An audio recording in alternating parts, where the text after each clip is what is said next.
साथियों नमस्कार। 15 मिनट का शो में आप सभी का स्वागत है। साथियों आज फिर से हम आ चुके हैं 15 मिनट में सीटेट के प्रीवियस ईयर के 30 प्रश्न लेकर। आप सभी जानते होंगे कि मैंने इससे पहले आपको 2 वीडियो दिए थे, आप सभी ने बहुत रिस्पांस बढ़िया दिया है उस वीडियो पर। अब फिर से हम आ चुके हैं कि सीटेट में आज तक जितने भी प्रीवियस ईयर सवाल पूछे गए हैं, जिसमें खासकर पेपर 2 में जो हिस्ट्री के प्रश्न हैं, उन्हीं प्रश्नों के साथ मैं हाजिर हो चुका हूं। आइए पहला प्रश्न लेते हैं। अजंता गुफा चित्रों में जो है इस्तेमाल किए गए रंग निम्नलिखित में से या किस सामग्री से प्राप्त किया गया है? आप सभी राइट आंसर लगाइएगा। सही जवाब क्या चला जाएगा? इस प्रश्न का राइट आंसर जो है यह ऑप्शन नंबर आपका सी चला जाएगा। पौधे और खनिज राइट आंसर चला जाएगा। गणितज्ञ तथा खगोल शास्त्री आर्यभट्ट ने आर्यभट्टियम नामक जो है पुस्तक निम्नलिखित में से किन भाषाओं में लिखने का काम किया है? या आर्यभट्टियम किताब जो है किस भाषा में लिखा गया है? आप सभी राइट आंसर लगाएंगे। सही जवाब क्या चला जाएगा? इस प्रश्न का राइट आंसर यह संस्कृत में लिखा गया है। और यह प्रश्न सीटेट में पूछा गया है। कब पूछा गया है? 21/2/2016। मैंने नीचे लिख भी दिया है। ये सारे प्रश्न आप जाकर चेक कर सकते हैं। कोई झूठ नहीं बोला जा रहा है, कोई हवा नहीं बनाया जा रहा है, एकदम जो बात है वो सत्य ही बोला जा रहा है। आगे बढ़ेगा। पंचवाणी और बीजक में जो है निम्नलिखित में से किस महान हस्ती के छंद और विचारों को जो है संरक्षित किया गया है? आप सभी राइट आंसर लगाएंगे। सही जवाब जो है इस प्रश्न का क्या हो जाएगा? तो पंचवाणी और बीजक में जो है यह कौन सी महान हस्ती के छंद और विचारों को संरक्षित किया गया? यह आंसर चला जाएगा कबीर। Right answer. निम्नलिखित में से कौन सी रचना जो है यह सूरदास द्वारा संकलित नहीं है? आपसे पूछा गया है कौन सी रचना जो है यह सूरदास के द्वारा नहीं लिखा गया है। इनमें से कौन सी रचना जो है सूरदास ने नहीं किया है? और देख लीजिएगा राइट आंसर जो है यह साहित्य रत्ना। ऑप्शन नंबर सी लगा लीजिएगा। आगे बढ़ते हैं। निम्नलिखित में से पूछा गया है कौन सी तमिल कृति हमें आम पुरुषों और महिलाओं के जीवन के बारे में सूचित करती है? निम्नलिखित में से कौन सी तमिल कृति जो है हमें आम पुरुष और महिलाओं के जीवन के बारे में सूचित करती है? आप सभी लोग राइट आंसर लगाएंगे। सही जवाब क्या चला जाएगा? और कुछ लोगों का गलत आंसर भी कमेंट बॉक्स में आ रहा है। सही जवाब क्या चला जाएगा? इस प्रश्न का राइट आंसर पेरिया पुराणम चला जाएगा। ऑप्शन नंबर आप सभी का डी चला जाएगा। आगे बढ़ते हैं। निम्नलिखित क्षेत्रों में से उन क्षेत्रों की पहचान करिए जहां अतीत में आए अरबी और चीन के व्यापारियों के उल्लेख सांस्कृतिक प्रभाव मिलते हैं। आप सब इस बात को समझिएगा कि निम्नलिखित क्षेत्रों में से उन क्षेत्रों का पहचान कीजिए जहां अतीत में आए अरबी और चीन के व्यापारियों का उल्लेख जो है देखने को मिलता है। आप सभी राइट आंसर लगाएंगे। कमेंट बॉक्स में जो है इस प्रश्न का सही जवाब क्या चला जाएगा? और राइट आंसर केरल और लद्दाख चला जाएगा। खुदा की रचना के खाते में उसका ब्यौरा चूंकि मर्दों की सूची में नहीं आता है, इसलिए इतनी शानदार खूबियों से भी उसे आखिर हासिल क्या हुआ है? यह लेखांश 13वीं शताब्दी में यह किसके लिए लिखा गया है? यह लेखांश किसके बारे में जानकारी देता है? तो मैं आप सभी को बता दूं, यह रजिया सुल्तान के बारे में जानकारी देता है। किसने जो है स्त्री पुरुष तुलना की किताब लिखा है? वह कौन से व्यक्ति हैं जिन्होंने स्त्री पुरुष तुलना जैसी किताबों का रचना किया है? सभी लोग कमेंट बॉक्स में राइट आंसर लगाएंगे। सही जवाब जो है इस प्रश्न का क्या आ जाएगा? तो 8 नंबर का राइट आंसर ताराबाई शिंदे चला जाएगा। Option number B.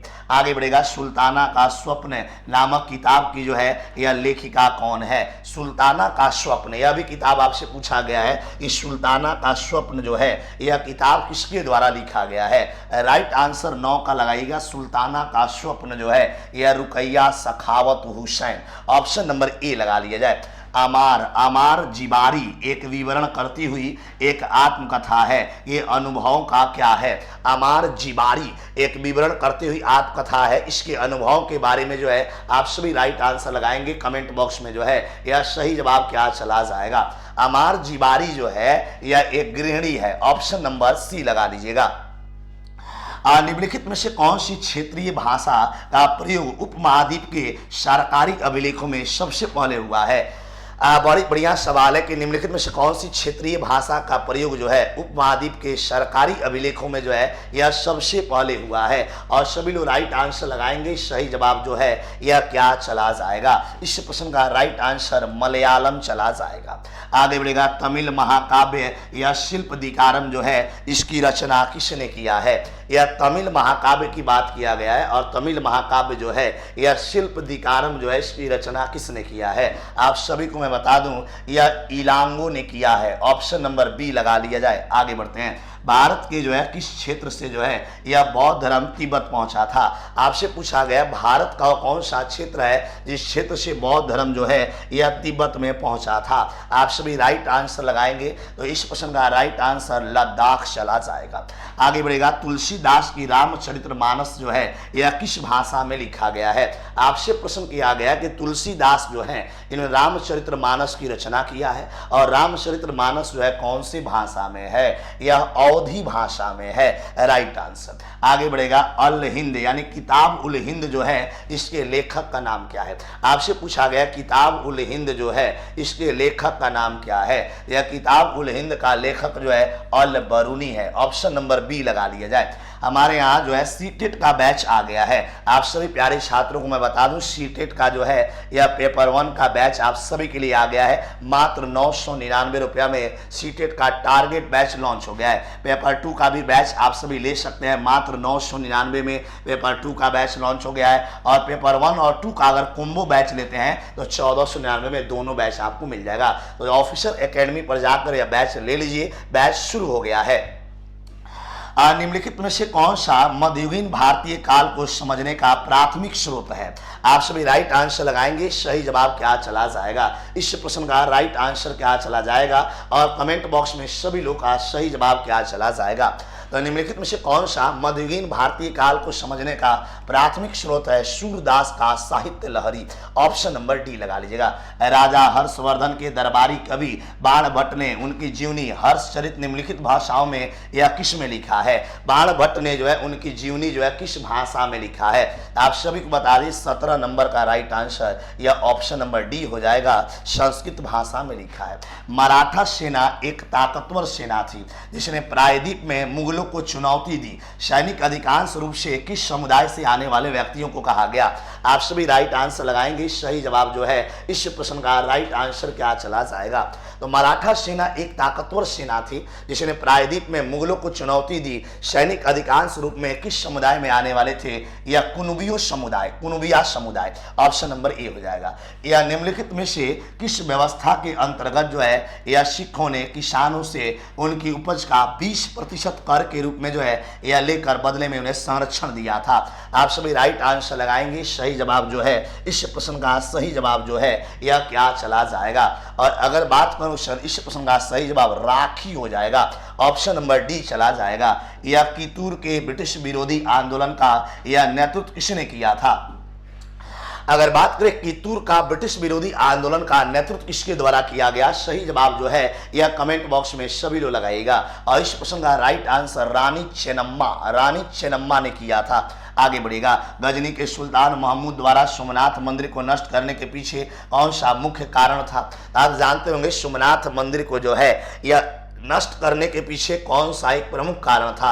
आप सभी याद रखिएगा, वह किसी अन्य उद्देश्य के लिए मंदिर का प्रयोग करना चाहता था। उसे मंदिर की वास्तुकला पसंद नहीं थी। उसने इस्लाम के महान नायक के रूप में श्रेय लेने की कोशिश किया।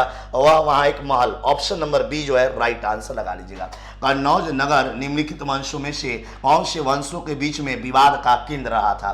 कन्नौज को पाने के लिए मैंने कल भी कहा था यह त्रिपक्षीय संघर्ष किन किन लोगों ने किया था? तो कन्नौज को पाने के लिए त्रिपक्षीय संघर्ष जो किया गया था वह पाल, प्रतिहार और राष्ट्रकूटों द्वारा किया गया था। मराठा सेना को मुख्य आधार पर प्रदान करने वाले या कृषक पशुचारकों के दलों को क्या कहा जाता है? आप सभी राइट आंसर लगाएंगे। सही जवाब इस प्रश्न का राइट आंसर जो है यह क्या चला जाएगा? आप सभी का राइट आंसर क्या चला जाएगा? तो मराठा सेना को मुख्य आधार प्रदान करने वाले या कृषि पशुचारकों के दलों को कुणबी कहा जाता है। ऑप्शन नंबर ए हो जाएगा। आप अलाउद्दीन खिलजी या मोहम्मद बिन तुगलक के शासनकाल में एक किसान हैं और आप सुल्तान द्वारा लगाया गया कर नहीं चुका सकते हैं, आप क्या करेंगे? उपरोक्त प्रश्न में किसको बढ़ावा दिया जाएगा?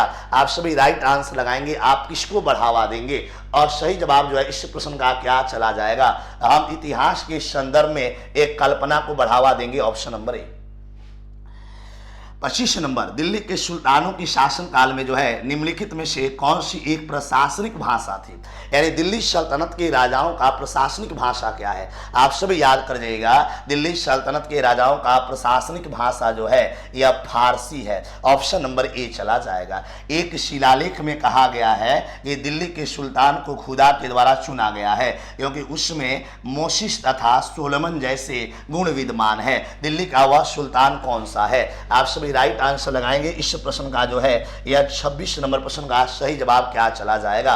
और इस प्रश्न का राइट आंसर यह अलाउद्दीन खिलजी चला जाएगा। आगे बढ़ेगा, यह किसने लिखा है कि रजिया अपने भाइयों से कहीं अधिक योग्य तथा सक्षम थी? यह लाइन किसने लिखा है कि रजिया अपने भाइयों से कहीं ज्यादा अधिक जो है सक्षम और योग्य थी? यह लाइन किसके द्वारा लिखा गया है? तो मैं बता दूं, यह लाइन मिनहाज उस शिराय द्वारा लिखा गया है, ऑप्शन नंबर आप सभी का सी चला जाएगा। यह निम्नलिखित में से किस दिल्ली के सुल्तान की प्रशंसा में एक संस्कृत प्रशस्ति पाया गया है? और दिल्ली का कौन सा सुल्तान है जिसकी प्रशंसा में जो है एक संस्कृत प्रशस्ति पाया गया है? आप सभी का राइट आंसर क्या चला जाएगा? और सही जवाब लगाइएगा। इस प्रश्न का राइट आंसर अलाउद्दीन खिलजी चला जाएगा। खालसा पंथ की स्थापना जो है यह किस सिख गुरु ने किया था?